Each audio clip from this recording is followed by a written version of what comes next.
blood is thicker than water. This is commonly quoted to admonish that family is more important than friendships or chosen relationships. But that is not the full quote and is often used as a way to manipulate or dishonor. The full quote is, "The blood of the covenant is thicker than the water of the womb." And just as the quote is taken out of context and its true meaning is diluted, family bonds and structures can be harmful or distressing instead of the nurturing space that fosters growth and development. How do we connect to a family tree that may have limbs or whole branches that are twisted or diseased? How do we connect to our ancestors when you may not know them? Or worse, you know them only too well, and they don't align with you or your beliefs. One of the first steps is grace, given not necessarily to problematic family members, but extended to yourself. Many of us have an internal, unspoken contract that we have never read nor signed. I call it the good child contract, and it can live within us, sometimes without our knowledge. But we discover the contract when we have our boundaries dismissed or disregarded. We may have internalized a feeling that we should honor our elders, while those very same elders don't have to in turn honor anyone else. So the first step in healing the root of our family tree is to give ourselves grace. Grace that extends goodwill to ourselves and acknowledges our feelings and experiences. Grace to allow ourselves to create these boundaries. We may need to extend this grace every day or every time we start to feel like we are breaking the good child contract. You are worthy of grace. Start right now and extend it to yourself. Stop for a moment. Think, whisper, or say aloud, "I extend grace to myself." Internalize this. I extend grace to myself. The second step is acceptance. Accept that we did not choose our family. There may be lovely branches that are full of fruit and flowers. There may be branches that are twisted, rotten, or filled with termites. Termites of abuse, neglect, or invalidation. Accept the tree and acknowledge you did not plant it, but you can tend it and prune it. Begin to visualize what this tree may look like. Begin to sketch it in your mind's eye. Even if you don't know your family, you know things about you.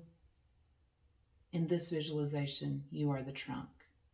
Each limb and branch is someone connected to you. And now we begin to do the work of healing the root.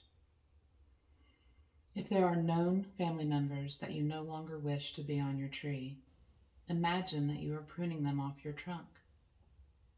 You can do this with grace and acceptance, or maybe you do it with anger and a cleansing rage.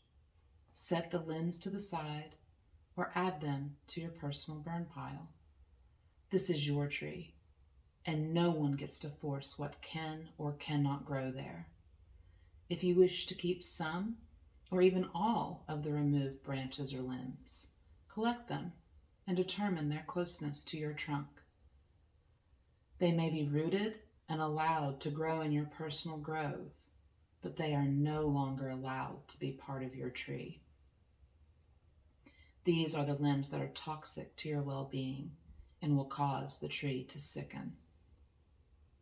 The limbs that you removed can be stuck in the ground as close or as far as you desire. If you choose, place them into the ground in the proximity that you have determined, either with tender care or with a cathartic shove deep into the soil.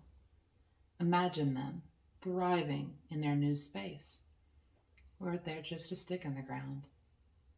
If you put yours to the side for a burning, strike the match, throw it onto the pile. Whatever feels correct for you. Now we begin to nourish your tree with the blood of the covenant. A covenant is an agreement, a promise that is made. The blood of the covenant is a framework of those you connect with deeply. The love, joy, grace, acceptance that make you feel held in community. Think of what your tree needs to grow. Those agreements may be unspoken or carefully crafted. They can be the vows of marriage, the principles you live by with those in your life, or the rules of engagement where you are your best self. They aren't always complex. They may be an inside joke or a smile across a crowded room, a hike in the woods, a wonderful retreat, getting a letter in the mail, flowers on your birthday. These aren't always shared experiences, but times we have felt loved, seen, and honored. They can be small moments or huge.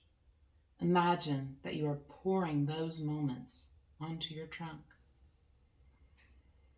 It is sinking into the ground at the root of your tree, and it is glowing with life and health.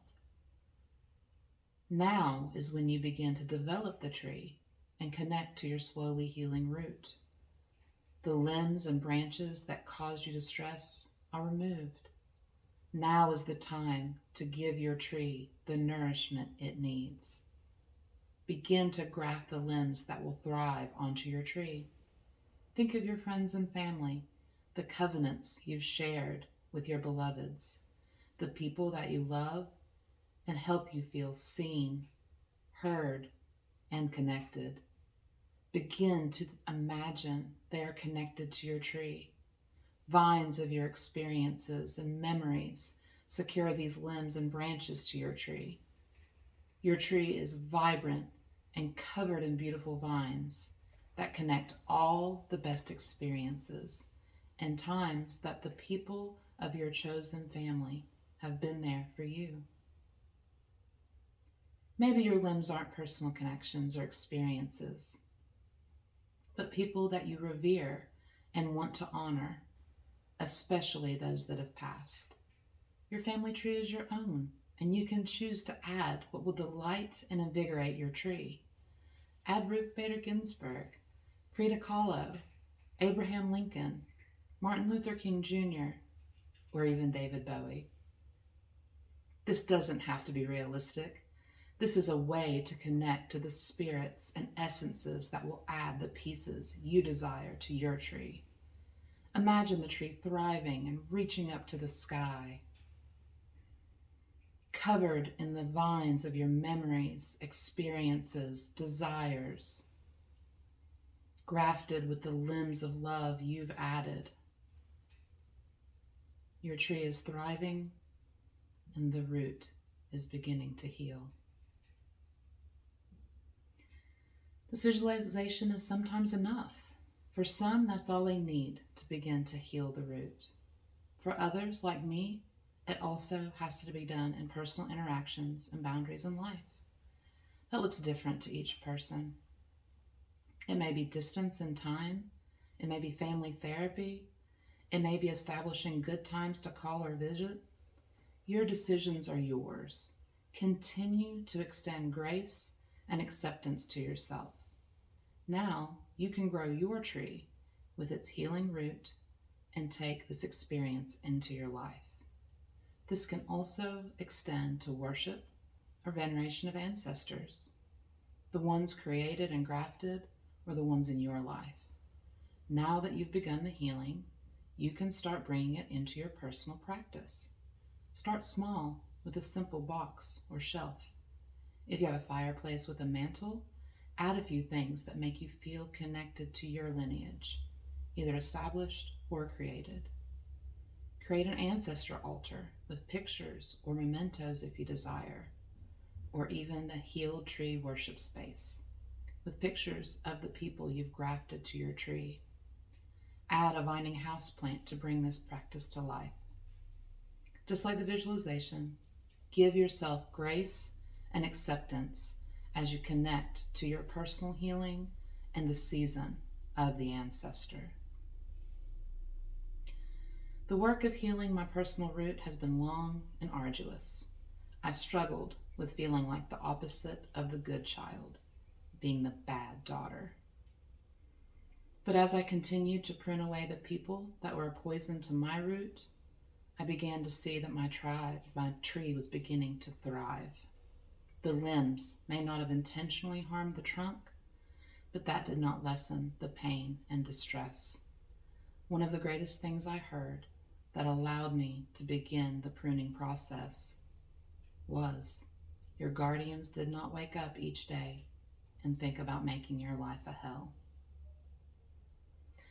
But that's like saying lightning didn't mean to strike the tree and cause it to split and burn. The intention doesn't determine the damage, but it allowed me to clearly see the ones that stunted my growth. They weren't evil, hatchet-wielding monsters intent on chopping trees down, but flawed people. People that refused to stop snapping off any new growth they found outside of their worldview, a worldview that I do not share. So I began to establish distance and firm boundaries. Then I realized my boundaries would not be upheld, and eventually I completely removed myself from my childhood family unit. I developed relationships that nurture and connect me to my best self. I have a beautiful family, and just this year began the process of being adopted by Sally.